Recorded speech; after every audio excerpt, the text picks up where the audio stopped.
Hello and welcome to English Podcasts with Chris and Sue. For more information, visit english-podcasts.com. Okay, so hello. Hello there.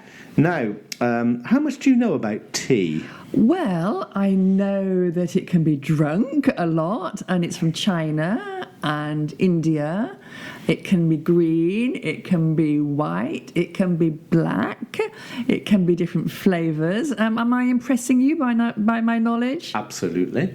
Okay. What's the recommended amount of cups of tea a day? Oh, goodness. Do you think? Recommended by who exactly? Doctors. By doctors. Oh, I'm going to say 4 mugs of tea. Exactly, it is that. But most people drink a lot more than that in the UK. In the UK, yeah. Probably twice or 3 times as much. Yeah, and I think Ireland has the world record for Does it really? Yeah, the number of cups of tea, or mugs of tea, probably. Okay. Mm-hmm. What about caffeine? What about it?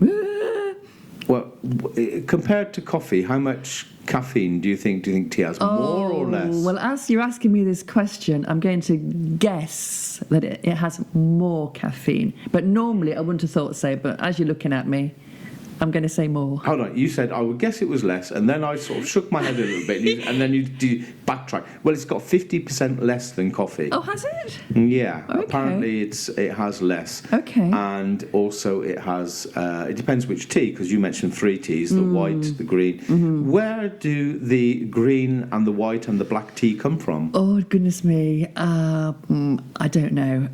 Black, I'm going to say Sri Lanka. Okay.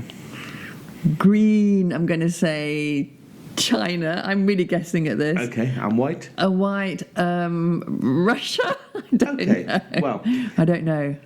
You're right, in a right. way. Oh, yeah. They all come from the same bush, which is a breed of camellia. So white tea would be at the very top of the bush, Okay. and then the green tea is the small tips, and black tea is actually tea which has been cooked, I guess you could say, dried and cooked. Black tea being the sort of standard tea which is drunk every day in the UK, at least, and Ireland, of course, as well. Particularly, they have milk with it and sugar very often. What about the word tea? Where do you think it comes from? Oh, goodness me. I'm going to say it sounds like it could be a Chinese word. Okay, tea is an English word. Oh, is it? But the original word was cha, C-H-A apostrophe A. Okay. And it comes from Mandarin. Oh, well, I Chinese, was more or less. But tea doesn't come from that. But tea does come from that. And it's cha or cha. Okay. And in Hindi, it's called chai. Okay. Okay. Can you think of any expressions that we use? Or can you think of, first of all, different ways of talking about tea? Well, I'm going to say, do you fancy a cup of tea? Yeah, a cuppa. Yeah, why not? Or a cup of tea. A cup of tea. We can say it's not my cup of tea if you don't like something. Exactly. So it's a choice or affinity or a preference, yeah? Yeah. If something's not very good, we say it's as weak tea. Or something. No, we don't say that. We don't, do we? We don't say that. No, you might do it. Yeah, I might. I might say that. How about, have you ever heard of, why do we say a cuppa? Oh, that's a good word. That's a good question, because I think if you speak a bit like the Queen of England, you might say a cup of tea. Mm-hmm. But as most of us don't, we say, do you fancy a cup of tea? Exactly. We really go very quick. Yeah, that's right. We go quite quickly. Yeah, and we could actually just say a cuppa, and we know it means a cup of tea. Absolutely. And it would never mean a cup of coffee. Absolutely. For example. Absolutely right. How about, have you heard of a cup of rosé?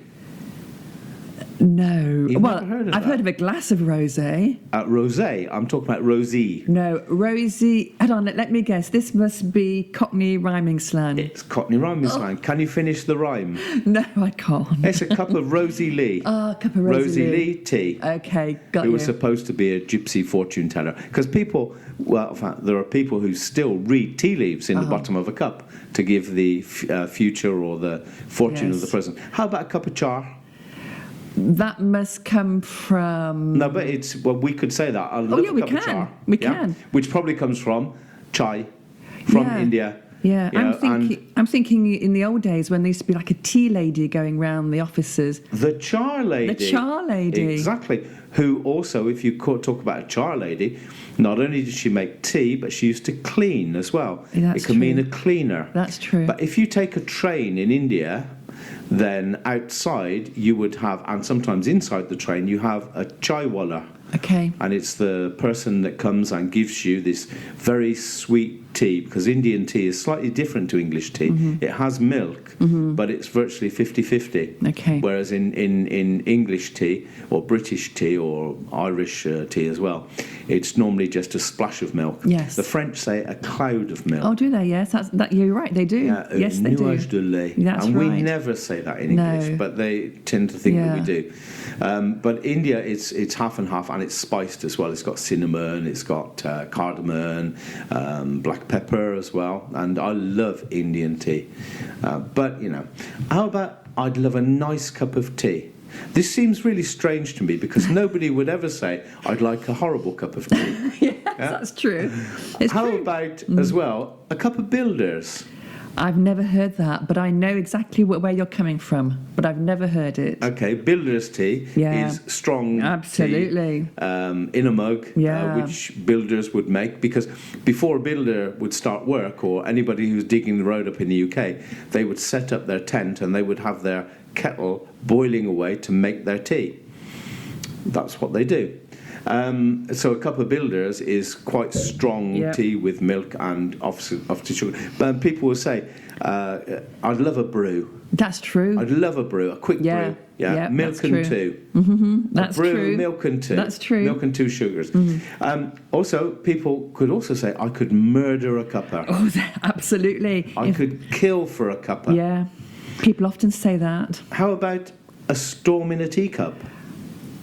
I know, I've never heard of that one. You've never really heard of that? I've heard of it. If something is like a small problem, it's a storm in a that's key. made to look like a big I see what problem. you mean. The expression, yes, the expression means it's a small problem, which will probably pass. It will go over. It could be an argument with somebody. Yeah. It's a storm in a teacup. Yes. It will go over.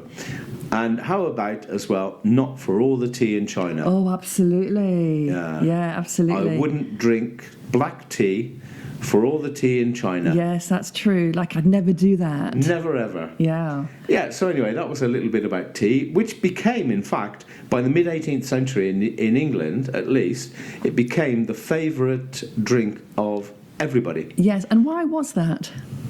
Probably because of the colonies, bringing tea back from India, possibly also tea from China. I mean, a lot of it is a little bit touchy subject today, because it would have been the Opium Wars probably in China, colonization in India, Sri Lanka, etc. In India, in the south of India, and also in the northwest of India, there's lots and lots of tea. But the tea in India is not particularly good. In fact, generally the tea that you get on a day-to-day basis in India is actually the dust from the tea that has been sold for export. All of the best export. But if you can get hold of the tea in the tea gardens, it is absolutely fabulous. It really is, whether it's green, white, or black tea. Yeah, because I was also reading somewhere, probably the same time as the tea was coming back from the colonies, was that a lot of the workers in the factories, they used to drink alcohol. Yes.